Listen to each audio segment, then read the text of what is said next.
ರಘು ದೊಡ್ಡೇರಿ ಅವರೇ, ನಿಮ್ಮ ಹತ್ರ ಬರ್ತೀನಿ. ಅದಕ್ಕಿಂತ ಮುಂಚೆ ಫಾರೂಕ್ ಅವರಿಗೆ ಈ ಪ್ರಶ್ನೆ. ಫಾರೂಕ್ ಅವರೇ, ಆಜಾನ್ ಅಂತ ಮಾತಾಡಿದ್ರೆ ಮುಸ್ಲಿಂ ಅವ್ರನ್ನ ಟಾರ್ಗೆಟ್ ಮಾಡ್ತಾ ಇದ್ದಾರೆ ಅಂತಾರೆ. ಈಗ ಸುಪ್ರಭಾತದ ಬಗ್ಗೆ ಮಾತಾಡಿದಾಗ ಯಾಕೆ ಹಿಂದೂಗಳನ್ನ ಟಾರ್ಗೆಟ್ ಮಾಡ್ತಿದ್ದಾರೆ ಅಂತ ಪ್ರಶ್ನೆ ಕೇಳಬಾರ್ದು? 100% ಸತ್ಯ. ಹಿಂದೂಗಳಿಗೆ ಟಾರ್ಗೆಟ್ ಮಾಡ್ತಾ ಇರೋದು ಬರೀ ಇವ್ರು ರಾಜಕೀಯ ಬೆಳೆನ ಬೇಯಿಸ್ಕೊಳ್ಳೋದಕ್ಕೋಸ್ಕರ. ನಾನು ಹೇಳೋದು ಏನು ಗೊತ್ತಾ, ಸಿಂಪಲ್ ಆಗಿ ನೀವೆಲ್ಲಾದ್ರೂ ಒಂದು ಕಡೆ ಹೋಗಿ ಓಟ್ ತೊಗೊಳ್ಬೇಕಾದ್ರೆ ನೀವು ಕೆಲಸ ಮಾಡಿ ತೋರಿಸ್ಬಿಟ್ಟು ಓಟ್ ತೊಗೊಳ್ಳಿ. ಕೊಡ್ತಾರೆ, ಯಾಕೆ ಜನ ಕೊಡಲ್ಲ? ಭಾಳ ಜನ ನೀವು ನೋಡಿರ್ಬೋದು, ಒಂದೊಂದು MLAಗಳು ಬರೀ ಇವತ್ತಿವರೆಗೂ ಸೈಕಲಲ್ಲಿ ಓಡಾಡ್ತಾ ಇದ್ದಾರೆ, ಅಂಥವ್ರು ಇದ್ದಾರೆ. ಅವ್ರು ಯಾಕೆ ಗೆಲ್ಕೊಂಡು ಬರ್ತಾ ಇಲ್ವಾ? ಇಲ್ಲಿ ಬರೀ ಏನಾಗಿದೆ ಅಂದರೆ ಕರಪ್ಷನ್. ಮಾತಾಡಿದ್ರೆ ಕರಪ್ಷನ್, ದಿನನಿತ್ಯ ಎತ್ತಿದ್ರೆ ಕರಪ್ಷನ್ನು. ಮುಂಚೆ 40% ಅಂತ ಹೇಳ್ತಾ ಇದ್ರು, ಇವಾಗ ಎಷ್ಟು % ಅಂತ ಹೇಳ್ಬೇಕಂತ ನಮಗೆ ನಾಚಿಕೆ ಆಗುತ್ತೆ.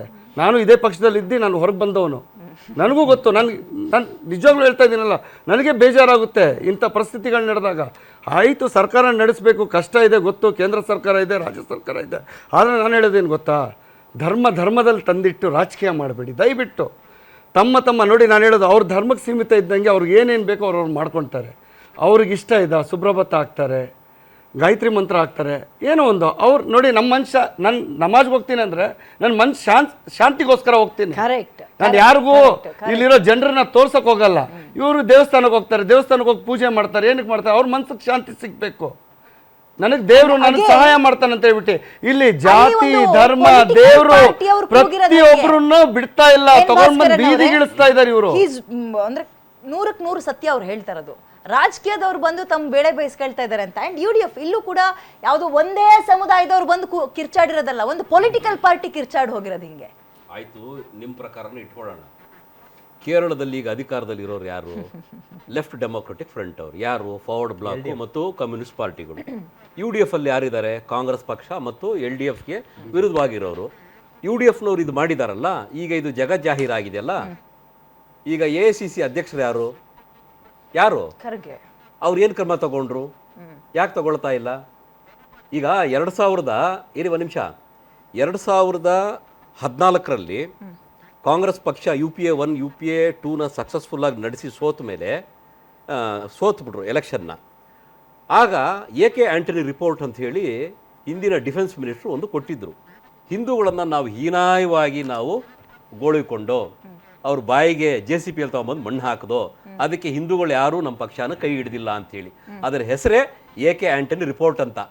ಇದು ರಘು ದೊಡ್ಡೇರಿ ಅವರಿಗೆ ಈಗ ಕಿವಿ ಸ್ವಲ್ಪ ಶಾರ್ಪಾಗಿ ಕೇಳಿಸ್ಕೋಬೇಕು ಅಂತ ನಾನು ಕೇಳ್ಕೊಳ್ತಾ ಇದ್ದೀನಿ ಅವರಿಗೆ.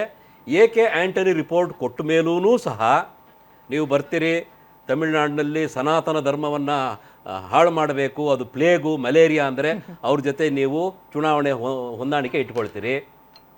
ಮೊನ್ನೆ ತಿರುಪರ ಕುಂಡ್ರಮಲ್ಲಿ ಒಂದು ದರ್ಗಾಗೆ ಮತ್ತು ಒಂದು ಮುರುಗನ ದೇವಸ್ಥಾನಕ್ಕೆ ಬೆಂಕಿ ಇಡುವಂಥ ಪ್ರಯತ್ನ ಮಾಡಿದರು DMKದವರು. ಆಗ ಕಾಂಗ್ರೆಸ್ನವರು ಬಾಯಿ ಮುಚ್ಕೊಂಡಿದ್ರು. ಯಾಕೆ ಬೇಕು ಇವ್ರಿಗೆ?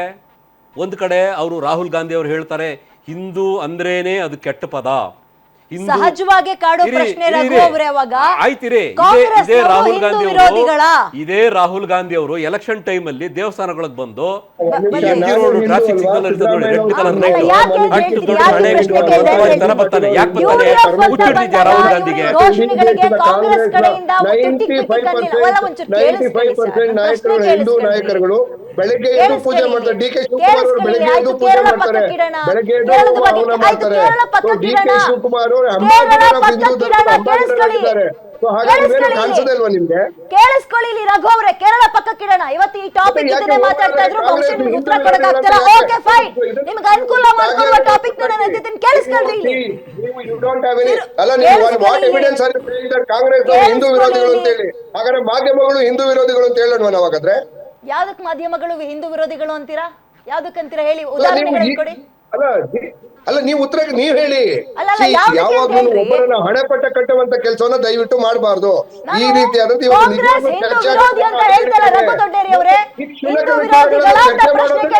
ದೇಶ ವಿರೋಧಿ ಚಟುವಟಿಕೆ ಇದು. ಕ್ಷುಲ್ಲಕ ವಿಚಾರಗಳನ್ನ ಚರ್ಚೆ ಮಾಡೋದೇ ದೇಶ ವಿರೋಧಿ ಚಟುವಟಿಕೆ. ಒಂದ್ ಸೆಕೆಂಡ್, ಕ್ಷುಲ್ಲಕ ವಿಚಾರಗಳನ್ನ ಚರ್ಚೆ ಮಾಡೋದು ಅಸಂಬದ್ಧ. ತಮಿಳುನಾಡಿನಲ್ಲಿ ದೇವಸ್ಥಾನದಲ್ಲಿ ದೀಪ ಹಚ್ಚಬೇಕು ಅಂತ ವಿಚಾರ ಬಂದಾಗ ಕೇಳಿಸ್ಕೊಳ್ಳಿ, ದಯವಿಟ್ಟು ಕೇಳಿಸ್ಕೊಳ್ಳಿ. ಸರ್ವ ಜನಾಂಗದ ಶಾಂತಿಯ ತೋಟವನ್ನ ಕಟ್ಟೋದಕ್ಕೆ ಇದೊಂದು ನಾವೆಲ್ಲ dialogue ಇಟ್ಕೊಂಡು ಎಲ್ರಿಗೂ ಹೇಳ್ತಾ ಯಾಮರ್ಸಿ ಸಾಕು ಕೇಳಿಸ್ಕೊಳ್ಳಿ. ಸರ್ವ ಜನಾಂಗದ ಶಾಂತಿಯ ತೋಟ ಅಂತ ಇಲ್ಲಿ ಹೇಳ್ಕೊಡ್ತೀರಿ, ಅಲ್ಲಿ ಹೋಗಿ ಇನ್ನೊಂದೇನೋ ದ್ವೇಷ ಭಾಷಣ ಮತ್ತೊಂದು ಅಂತ ನಿರ್ತೀರಿ. ಕೇಳಿಸ್ಕೊಳ್ಳಿ ಸರ್, ದಯವಿಟ್ಟು ನನ್ನೊಂದು ಪ್ರಶ್ನೆಗೆ ಉತ್ತರ ಕೊಡಿ. ಇದು ಅಸಂಬದ್ಧ ಚರ್ಚೆ, ಕ್ಷುಲ್ಲಕ ವಿಚಾರಗಳು ನಿಮ್ ಪ್ರಕಾರ ಒಪ್ಕೊಳ್ಳೋಣ. ತಮಿಳುನಾಡಿನಲ್ಲಿ ದೀಪಂ ಅನ್ನೋ ವಿಚಾರ ಜೋರಾಗಿ ಸೌಂಡ್ ಮಾಡ್ತು ಅಂಡ್ ಅದನ್ನ ನ್ಯಾಯಾಧೀಶರು ಹಚ್ಚಲಿ ಬಿಡ್ರಿ, ವರ್ಷಕ್ಕೊಂದ್ಸಲ ಹಬ್ಬ ಅಲ್ವಾ, ದೀಪ ಹಚ್ಚಲಿ ಬಿಡಿ ಅನ್ನೋ ನ್ಯಾಯಾಧೀಶರನ್ನೇ ಕೆಳಗಿಳಿಸ್ಬೇಕು ಅಂತ ಬಂದಾಗ